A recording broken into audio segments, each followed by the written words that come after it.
नमस्कार विद्यार्थी मित्रांनो, पुन्हा एकदा तुमचं स्वागत आहे विज्ञानाच्या एका नवीन व्हिडिओमध्ये। मागच्या व्हिडिओमध्ये आपण हा जो अभिक्रिया सजीवांची जीवन प्रक्रिया आहे त्याच्यामध्ये महत्त्वाचे मुद्दे बघितलेले आहेत। त्याच्यामध्ये पेशी श्वसन जो आहे, श्वसन दोन प्रकारात विभागतो आपण। पहिला आहे पेशी स्तर, त्याला कोणता आहे पेशी स्तर, दुसरा आहे शरीर स्तर। तर हे दोन भाग आपण बघितलेले आहेत। पेशी स्तर शरीर स्तर काय ते बदलतच नाही, ते कायमच राहिलेलं आहे। पेशी स्तर मध्ये आपण बघितलं की ऑक्सिजनेशनामुळे होत असतं, म्हणजे ऑक्सिजन तिथं महत्त्वाचं आहे पेशी स्तरामध्ये। आणि आता त्याच्यामध्ये तुम्हाला मी ग्लायकोलायसिस सांगितलं, म्हणजे ग्लुकोजचं विघटन, कार्बोक्सिलिक आम्ल चक्र सांगितलं, ग्लुकोजचं विघटन कसं टप्प्याटप्प्यानं होतं। त्यानंतर पहिला काय तयार होतं, NADH2 तयार होतं, त्यानंतर पाण्याचे रेणू तयार होतात, ATP तयार होतं।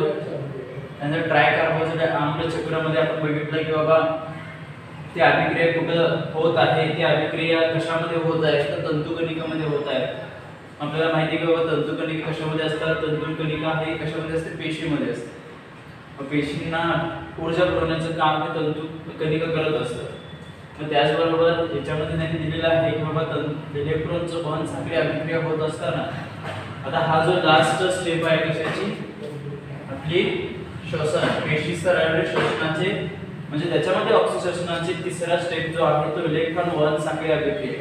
इलेक्ट्रॉन वहन साखळी अभिक्रिया त्याच्या बाजूला तुम्हाला आकृती दिलेली आहे। त्या आकृतीबद्दल मी काल तुम्हाला सांगितलं होतं, त्या आकृती काळजीपूर्वक बघायचं आहे। ते काल मी तुम्हाला सांगितलं होतं, त्या आकृती काळजीपूर्वक बघायची आहे। त्या आकृती कशाची आहे, तंतुकणिकेची आहे। त्या आकृती कशाची आहे, तंतुकणिकेची आहे, जे पेशीमध्ये असतात। त्याच्यामध्ये इलेक्ट्रॉन कसे वाहतात, FADH2 कुठं असतो, NADH2 कुठं असतो, तो अतिशय सोपी अशी गोल चक्रीय अभिक्रिया तुम्हाला त्याच्यामध्ये दिसते। गोल आकृती ते दिलेली आहे इलेक्ट्रॉन वहन साखळीच्या बाजूला, ते तुम्ही बघायचं आहे, ठीक आहे। आणि त्याच्यामध्ये काय शंका असेल तर विचारायचा, हा आपला लास्ट याच्यातला पॉइंट आहे, तो अतिशय महत्त्वाचा तिसरा मुद्दा आपण आज बघत आहोत। तर इलेक्ट्रॉन वहन साखळी अभिक्रियेमध्ये पहिला त्यांनी सांगितलं की इलेक्ट्रॉन वहन साखळी अभिक्रिया सुद्धा तंतुकणिकेमध्ये राबवली जाते। आपण बघितलं की बाबा ग्लायकोलायसिस जे होतं, म्हणजे ग्लुकोजचं विघटन जे होतं ते पेशीमध्ये होतं। कुठं होत होतं, पेशीमध्ये। म्हणजे ग्लुकोजचं विघटन हा पेशीमध्ये होतं, पेशीमध्ये। आणि त्यामुळे पेशी स्तरावर होत असल्याने, म्हणजे पेशी स्तरावर असल्याने श्वसन त्याच्यामध्ये ऊर्जा मिळत होती। पण कार्बोक्सिलिक आम्ल चक्र हा तंतुकणिकेमध्ये होत आहे। कार्बोक्सिलिक आम्ल चक्र कुठं होत आहे, तंतुकणिकेमध्ये। आणि इलेक्ट्रॉनचं वहन पण या तंतुकणिकेमध्येच होत असते। इलेक्ट्रॉनचं वहन पण कशामध्ये होत असतं, या तंतुकणिकेमध्येच होत असतं। म्हणजे इलेक्ट्रॉन वहन साखळी अभिक्रिया सुद्धा तंतुकणिकेमध्ये राबवली जाते। म्हणजे इलेक्ट्रॉन वहन साखळी, म्हणजे तुम्हाला सांगितलं की बाबा इलेक्ट्रॉन महत्त्वाचे आहेत आपले ऊर्जा निर्मितीसाठी। म्हणजे इलेक्ट्रॉनचं जे वहन आहे, एका बाजूने दुसऱ्या बाजूला जाण्याची जी प्रक्रिया आहे, आणि त्याच्यामध्ये सुद्धा ती अभिक्रिया सुद्धा तंतुकणिकेमध्येच राबवली जाते। ती अभिक्रिया सुद्धा कुठे राबवली जाते, तंतुकणिकेमध्येच राबवली जाते। काल इलेक्ट्रॉन वहन साखळी कुठे होत आहे, तंतुकणिके। वरील सर्व प्रक्रियेच्या वेळी तयार झालेले NADH2, तर वरील सर्व प्रक्रियेवेळी तयार झालेले NADH2 तुम्हाला माहिती आहे, NADH2 म्हणजेच काय, निकोटायनामाइड ॲडेनिन डायन्यूक्लियोटाइड। निकोटायनामाइड ॲडेनिन डायन्यूक्लियोटाइड। त्यानंतर FADH2 चं सांगितलंय फ्लेविन निकोटायनामाइड, फ्लेविन ॲडेनिन डायन्यूक्लियोटाइड।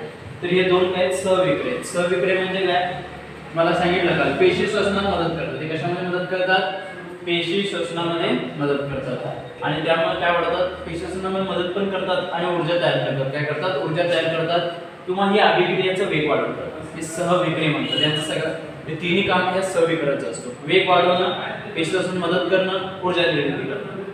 आता NADH2, आता इलेक्ट्रॉन वहन साखळी झाली तंतुकणिकेमध्ये। पहिली प्रक्रिया काय होते, NADH2 च्या रेणूपासून, NADH2 च्या प्रत्येक रेणूपासून 3 FADH2 आणि FADH2 च्या रेणूपासून ATP चे रेणू मिळतात। ATP चे रेणू मिळतात। आता बघा काय काय सांगितले बघा। आता ही प्रक्रिया पुढे गेली आहे, इलेक्ट्रॉन वहन अभिक्रिया तंतुकणिकेमध्ये होत आहे। ही प्रक्रिया आता पुढे गेली। पुढे गेल्यावर NADH2 चा जो भाग आहे, NADH2 ही प्रक्रिया तंतुकणिकेमध्ये होते। आपल्याला NADH2 तयार झालं। या प्रत्येक NADH2 पासून 3 FADH2 झाले. 3 काय मिळाले FADH2. आणि या जे 3 FADH2 तयार झाले त्या 3 FADH2 पासून या 3 FADH2 पासून काय झालं एक ATP चं रेणू तयार झालं. किती एक ATP. आणि या एक ATP बरोबरच पाण्याचे पण रेणू तयार झाले. कशाचे रेणू तयार झाले पाण्याचे. तर हे आपण असं सोपं पद्धतीने सांगू शकतो की तंतुकणिकेमध्ये अभिक्रिया होत आहे. अभिक्रिया होत असताना NaDH2 च्या रेणूपासून 3 FADH2 मिळाले. 3 FADH2 पासून एक ATP मिळालं आणि ATP बरोबरच पाण्याचे रेणू पण तयार झाले. ATP बरोबरच पाण्याचे रेणू पण काय झालेले आहेत इथं तयार झालेले आपल्याला दिसतात. ठीक आहे. तर काय काय बघितलं NaDH2 FADH2 ATP आणि पाणी इथं तयार झालेलं आपल्याला दिसतं. तर हे झालं आपला तिसरा जो पॉइंट आहे तिसरा कव्हर झालेला आहे. ठीक आहे.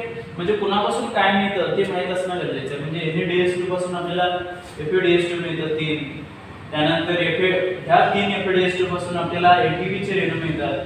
त्या ATP च्या रेणू बरोबरच आपल्याला पाण्याचे रेणू पण मिळतात. तर हे तुम्हाला इथं सांगता आलं पाहिजे. म्हणजे हा जो ATP आहे तो एकच आहे, पाण्याचे रेणू पण एकच आहे. पण या एक इथं पण NaDH2 एक आहे. पण या NaDH2 पासून आपल्याला 3 FADH2 मिळतात. काय मिळतात 3 FADH2 मिळतात. ठीक आहे. हे लक्षात ठेवा. अशा पद्धतीने ऑक्सिडेशनामध्ये ग्लुकोजचे पूर्ण ऑक्सिडीकरण होते. आता पूर्णपणे या ग्लुकोजचं काय झालेलं आहे ऑक्सिडीकरण पूर्ण झालं. पूर्ण ऑक्सिडीकरण याचं काय झालेलं आहे पूर्ण झालेलं आहे. आणि ऊर्जेबरोबरच आता ऑक्सिडीकरण पूर्ण झालं म्हटल्यावर आपल्याला काय मिळणार आहे ऊर्जा मिळणार आहे. काय मिळणार आहे ऊर्जा. आणि या ऊर्जेबरोबरच आपल्याला CO2 पण मिळतो, कार्बन डायऑक्साइड म्हणजे जे आपल्याला नको आहे ते पण तयार झालेलं आहे. आणि पाण्याचे रेणू पण तयार झालेले आहे. ठीक आहे. म्हणजे म्हणून मी तुम्हाला सांगितलं फक्त अन्नपदार्थच महत्त्वाचे नाहीये. श्वसनासाठी काय महत्त्वाचं आहे अन्नपदार्थाबरोबर म्हणजे अन्नपदार्थ महत्त्वाचा आहे बरोबर ऊर्जा निर्मितीसाठी आणि त्याचबरोबर श्वसन पण महत्त्व आहे ऊर्जा निर्मितीसाठी. अन्नपदार्थामध्ये पण काय होतं अन्नपदार्थाचं ऑक्सिडीकरण होतं. श्वसनामध्ये पण काय होतं म्हणजे हेच अन्नपदार्थाचं श्वसनामध्ये श्वसन पेशी सरावर श्वसनामध्ये ऑक्सिडीकरण होतं. ऑक्सिडीकरण तुम्हाला सांगितलं की एखाद्या पदार्थाचं ऑक्सिजन बरोबर अभिक्रिया झाल्यावर ऑक्सिडीकरण होतं. म्हणजे इथं ग्लुकोजचं पूर्णपणे ऑक्सिजन पूर्ण झालेलं आहे. कशामध्ये कुठलं हे श्वसन आहे ऑक्सिश्वसन. म्हणजे तिथं काय आहे ऑक्सिजन आहे म्हणून ऑक्सिडीकरण होतं. मगच या ग्लुकोजचं पूर्ण ऑक्सिडीकरण झालेलं ऑक्सिजन असल्यामुळे ऑक्सिश्वसन असल्यामुळे म्हणजे ऑक्सिजनचं प्रमाण तिथं असल्यामुळे. आणि या ऊर्जेबरोबरच CO2 चे कार्बन डायऑक्साइडचे आणि पाण्याचे रेणू पण तयार होतात. CO2 आणि पाण्याचे रेणू पण इथं तयार झालेले दिसतात. ठीक आहे. हे तुम्हाला पहिलाच समजले हे दोन सहविक्रिय NaDH2 FADH2 हे सहविक्रिय आहेत. म्हणजेच काय सहविक्रिय म्हणजेच काय रासायनिक या अभिक्रियेमध्ये भाग घेतात, गती वाढवतात, पेशी श्वसनात मदत करतात. कारण हे सगळं कशाचं आहे पेशी श्वसनाचं उदाहरण आहे. कशाचे उदाहरण आहे ते सगळे पेशी श्वसनाचे उदाहरण आहे. तर तुम्हाला इथपर्यंत ऑक्सिडीकरणची जी प्रक्रिया होती ती इथं पूर्ण झालेली आहे. जे आपण मागच्या 2 व्हिडिओमध्ये चालू केलं होतं. तिसरा हा स्टेप आज संपलेला आहे. म्हणल्यावर किती स्टेप आहेत ऑक्सिडीकरण होण्याचे परीक्षेला विचारतात. किती स्टेप आहेत पहिलं कुठले आहे ग्लुकोजचं विघटन. ग्लुकोजचे विघटन ही पहिली स्टेप आहे विघटन. दुसरी स्टेप आहे TCC try carboxylic acid cycle TCC म्हणतात त्याला इन शॉर्ट. आणि त्यानंतर तिसरा पण मी इन शॉर्ट लिहितो electron transfer reaction. Electron transfer reaction म्हणजेच काय इलेक्ट्रॉन वहन साखळी अभिक्रिया. ओके इलेक्ट्रॉन ट्रान्सफर म्हणजे इन शॉर्ट विघटन. ग्लुकोजचं विघटन TCC म्हणजे पुस्तकात इन शॉर्टच असं दाखवलेलं आहे ATC. ETR म्हणजेच काय इलेक्ट्रॉन वहन साखळी अभिक्रिया म्हणजे electron transfer reaction TCC try carboxylic acid cycle. ठीक आहे. या 3 गोष्टीमध्ये इथनं स्टार्ट झालं ग्लुकोजचं विघटन व्हायला टप्प्याटप्प्याने ऑक्सिजन बरोबर. इथं आपल्याला समजलं की बाबा तंतुकणिकेमध्ये अभिक्रिया होत आणि इथं समजलं की पूर्णपणे विघटन झालं. तिसऱ्या स्टेपला पूर्णपणे विघटन झालेलं आहे. ठीक आहे. तर हे झालं आपले 3 महत्त्वाचे जे आपण तुम्हाला सांगितलं होतं की परीक्षेला विचारण्यासारखे हा पॉइंट आहे. परीक्षेला विचारतात जास्तीत जास्त कोणी याच्यावर जास्तीत जास्त तुम्ही काय करायचं फोकस करायचं आहे. या 3 गोष्टीवर काय करायचं आहे जास्त तुम्हाला फोकस करायचं आहे आणि त्यामुळं याच्यामध्ये तुम्हाला काही शंका येत असतील तर तुम्ही मला नक्कीच विचारायचं आहे. ठीक आहे, आता आपण इथे घेऊ. आता तुम्हाला माहितच आहे एटीपी पण 10वीला फक्त त्याचं मिनिंग घेऊन चालणार आहे का, लॉंग फॉर्म घेऊन चालणार आहे का ना. एटीपी म्हणजे ॲडिओसिन ट्रायफॉस्फेट. ॲडिओसिन ट्रायफॉस्फेट म्हणजे ॲडेनोसिन ट्रायफॉस्फेट हा ऊर्जेचा संतृप्त रेणू असून, आता बघा काय आठवलं या अक्षरावरून या शब्दावरून काय समजलं, संतृप्त. संतृप्त म्हणजे काय, यातून नवीला झाले आपल्याला. म्हणजे मी तुम्हाला सांगितलं होतं की नववीचीच 10वीला सगळे पॉइंट्स आहेत पण एक्स्ट्रा आहेत थोडेसे. काय संतृप्त म्हणजे काय असतो, संतृप्त म्हणजे एकेरी बंध असेल. अभिक्रियामध्ये एकेरी बंध जर असेल तर तो रेणू कसा असतो, संतृप्त. एकेरी बंध जर असेल तर तो कसा असतो, संतृप्त. रेणू असून 3 फॉस्फेट असतात. 3 किती असतात, फॉस्फेटचे रेणू किती असतात, 3. कारण ट्राय म्हणजे 3 बंध असून या बंधामध्ये या बंधामध्ये 3 बंध असून त्या बंधामध्ये म्हणजे त्या बॉन्डमध्ये ऊर्जा सामावलेली असते. त्या बंधामध्ये त्या बॉन्डमध्ये ऊर्जा सामावलेली असते म्हणजे त्याच्यामध्ये ही ऊर्जा असते. ॲडेनोसिन ट्रायफॉस्फेट हा ऊर्जेचा संतृप्त रेणू असून, ऊर्जेचा कसा रेणू आहे, हा संतृप्त आहे म्हटल्यावर त्याच्यामध्ये एकेरी बंध आहे. 3 फॉस्फेटचे रेणू एकमेकाला बंधाने जोडलेले असतात आणि या बंधामध्ये ऊर्जा सामावलेली असते. या बंधामध्ये काय साठवलेली असते, ऊर्जा. ॲडेनिन नैसर्गिक रेणू रायबोज ही पेप्टो शर्करा व 3 फॉस्फेटचे रेणू असतात. आता बघा ॲडेनिन, तुम्हाला सांगितलं ॲडेनिन नत्रयुक्त रेणू आहे. याच्यामध्ये ॲडेनिन नावाचा एक घटक असतो. ॲडेनिन नावाचा एक घटक असतो ते आपण पुढच्या व्हिडिओमध्ये बघणार आहोत की अभिक्रिया. फक्त आता समजून घ्या. ॲडेनिन कसा आहे, नत्रयुक्त म्हणजे काय, नायट्रोजनचे प्रमाण जास्त असते. नत्रयुक्त म्हणजे काय, नायट्रोजनचे प्रमाण जास्त असते. नत्रयुक्त म्हणजे नायट्रोजन प्रमाण जास्त असते. त्याचबरोबर रायबोज म्हणजे ग्लुकोज सारखाच भाग आहे. रायबोज म्हणजे ग्लुकोज सारखाच एक काय आहे, तो पदार्थ आहे. कर्बोदकामध्ये असतो रायबोज. काय त्याचं सूत्र, C3H10O5. ही पेप्टोज शर्करा व 3 फॉस्फेट रेणू असतात. पेप्टोज शर्करा व 3 फॉस्फेट रेणू याच्यामध्ये असतात. ते आपण फक्त हे समजावून घ्या. हे फक्त लक्षात ठेवा की आपण याची अभिक्रिया उद्या पाहणार. याची अभिक्रिया करणार आहोत उद्या पाहणार. तो त्याच्यात एटीपीचा लास्ट पॉइंट असणार आहे, बरोबर. म्हणजे ॲडेनिन हा नत्रयुक्त रेणू. ॲडेनिन कसा रेणू आहे, नत्रयुक्त. नत्रयुक्त म्हणजे त्याच्यामध्ये नायट्रोजन आहे. नत्रयुक्त म्हणजे काय, त्याच्यामध्ये नायट्रोजन. रायबोज C3H10O5 ही पेप्टोज शर्करा आणि 3 फॉस्फेटचे रेणू आहेत. पेप्टोज शर्करा आणि किती फॉस्फेटचे रेणू आहेत, 3 फॉस्फेटचे रेणू आहेत. ठीक आहे, तर इथं बघा. आता हे बघा, हा असा भाग. ठीक आहे, तर हा पेप्टोज शर्कराचा भाग आहे. हा काय म्हणतात, रायबोज म्हणतात त्याला. काय म्हणतात, रायबोज. तिथे कार्बन असतो सगळीकडे, तिथे कार्बन असतो. ठीक आहे, आणि त्यानंतर याला जोडलेला असतो सगळीकडे. आता बघा किती आहेत बघा, 1 2 3 फॉस्फेट. किती आहेत फॉस्फेट, 3 आहे. आणि हा जो बंध दिसतो तुम्हाला, हे बंध, या बंधामध्ये काय सामावलेले असते, ऊर्जा सामावलेली असते. या बंधामध्ये काय सामावलेली असते, ऊर्जा सामावलेली असते. या 3 बंधामध्ये ऊर्जा सामावलेली असते. आणि जेव्हा ही बंध तुटतो, जेव्हा हे बंध तुटत किंवा ब्रेक होईल तेव्हा ऊर्जा बाहेर पडते. तेव्हा ऊर्जा काय होते, बाहेर पडते. म्हणजे फॉस्फेटचे रेणू तयार होतात आपल्या शरीरामध्ये. एटीपी तयार होतो आणि एटीपी तयार झाला की त्याच्यामधनं बंध तुटला एखादा कुठला तरी, ते तिघामधला एक बंध तुटला, त्याच्यातनं ऊर्जा बाहेर पडते. जी ऊर्जा आपल्याला पाहिजे त्याच्यातनं ऊर्जा काय होते, बाहेर पडते. म्हटल्यावर 1 2 3 हे 3 काय आहेत, फॉस्फेटचे रेणू आहेत. तर फॉस्फेटच्या रेणूचा एक बंध तुटला तरच ऊर्जा बाहेर पडते आणि ती ऊर्जा आपलं शरीर वापरते. म्हटल्यावर बंध तुटूनच, हा बंध तुटला तरच ऊर्जा निर्मिती होते आपल्या शरीरामध्ये. म्हणजे असं प्रत्येक वेळी होत असतं. आपल्याला जर शरीराला ऊर्जा पाहिजे तर प्रत्येक वेळी असं होत असतं. म्हणजे बंध तुटणं आणि ऊर्जा बाहेर पडणं आणि आपलं शरीर ते ऊर्जा घेणं हे याच्यावर ठरलं असतं. त्याच्यामध्ये नवीन शब्द कोणते कोणते बघा, ॲडेनिन नत्रयुक्त. नत्रयुक्त तुम्हाला सांगितलं नायट्रोजनचे प्रमाण जास्त असतं. रायबोज, पेप्टोज शर्करा, ॲडेनिन, रायबोज, पेप्टोज शर्करा हे उद्याच्या व्हिडिओमध्ये मी तुम्हाला सांगणार आहे की बाबा ते काय आहे, कारण तिचे अभिक्रिया काढायला लागणार.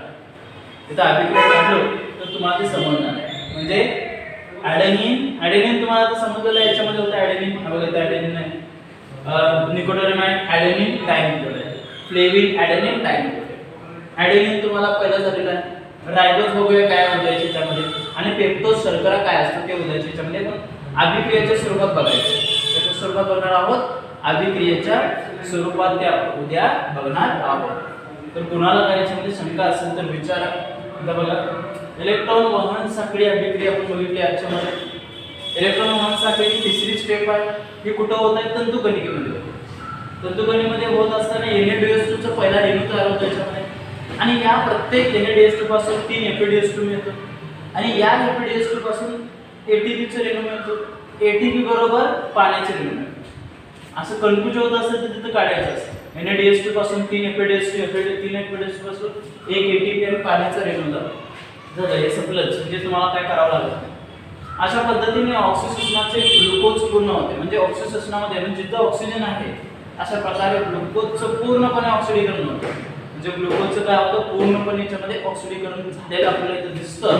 म्हणजे कंप्लीट ग्लुकोज काय झालं? विघटन झालं किंवा ऑक्सिडीकरण झालं हे समजतं. आणि ह्या ऊर्जेबरोबरच आपल्याला म्हणजे ऊर्जा तरी मिळालीच आपल्याला, पण CO2 पण मिळतो आपल्या शरीरामध्ये, जो आपण बाहेर टाकतो. नंतर पाणी पण तयार होतं, पाण्याचे रेणू पण तयार होतात. त्यामुळे आपल्याला शरीरामध्ये ऊर्जा येते. NaDH2, FeDH2 तुम्हाला सांगितलं हे सहविक्रय. NaDH2 म्हणजे निकोटामाइड ॲडेनिन डायनिकोटामाइड, फ्लेविन ॲडेनिन डायनिकोटामाइड. हे सहविक्रय म्हणजे पेशींना मदत करतात, अभिक्रियाचा वेग वाढवतात. ठीक आहे, हे लक्षात ठेवा. त्यानंतर आपण इथं आलो ॲडेनिन ट्रायफॉस्फेट. ॲडेनोसिन ट्रायफॉस्फेट हा ऊर्जेचा एक रेणू आहे. संतृप्त आहे, म्हणजे एकेरी बंध दिसतं का? हा संतृप्त आहे. ही बंधामध्ये ऊर्जा सामावलेली असते. या बंधामध्ये ऊर्जा सामावलेली असते. ॲडेनिन हा नत्रयुक्त आहे. ॲडेनिन नत्रयुक्त म्हणजे त्याच्यामध्ये नायट्रोजन जास्त असतं. रायबोजचं तुम्हाला सूत्र दिलेलं आहे C3H10O5. ही पेप्टोज शर्करा, ते आपण उद्या सांगतो. पेप्टोज शर्करा काय? 3 फॉस्फेटचे रेणू. 3 फॉस्फेटचे रेणू. जेव्हा याच्यातला एखादा रेणूचा बंध तुटतो तेव्हा ऊर्जा बाहेर पडते, आणि ती ऊर्जा आपलं शरीर दिवसभर वापरत असतो. ती ऊर्जा काय करत असतो? आपण दिवसभर वापरत असतो. ठीक आहे. याचं लॉंग फॉर्म माहिती आहे, याचं लॉंग फॉर्म माहिती आहे, याचं लॉंग फॉर्म माहिती आहे. तंतुकणिके माहिती आहे तुम्हाला, पेशीमध्ये असते, ऊर्जा साठवली जाते. FeDH2 तुम्हाला माहिती आहे, हे सांगितलं. ATP तुम्हाला सांगितलं लॉंग फॉर्म. आणि कुठला त्याच्यामध्ये अवघड नाही. TCC लिहिलेलं आहे, try carboxylic acid cycle. ETR, electron transfer reaction. ठीक आहे. NaDH2, FeDH2 झालं. ATP तुम्हाला सांगितलेलं आहे. ॲडेनोसिन तुम्हाला माहिती आहे, याचं लॉंग फॉर्म आहे. फक्त उद्या राहिलं का आपला रायबोज आणि पेप्टोज शर्करा, कारण तो वेगळा भाग आहे याच्यापेक्षा. कारण इलेक्ट्रॉन साखळीची अभिक्रियानंतर ATP आपण घेतलेला आहे, तो लास्ट पॉइंट आहे. आणि तो हा पूर्ण महत्त्वाचा जो भाग आहे पेशी स्तरावर श्वसन, तो उद्या आपला संपून जाईल.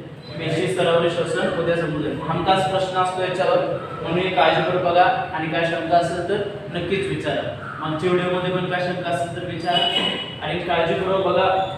एक आता काल मी सांगितलं होतं की FeDH2 आणि NaDH2 चा लॉंग फॉर्म काय आहे. पुस्तकात पण तुम्ही बघा म्हणून सांगतो की जिथे चालू आहे पुस्तक समोर पाहिजे, आणि नोट डाऊन करत चला महत्त्वाच्या गोष्टी त्याच्यामध्ये. आणि काय शंका असेल तर तुम्ही मला नक्कीच विचारा. थँक्यू.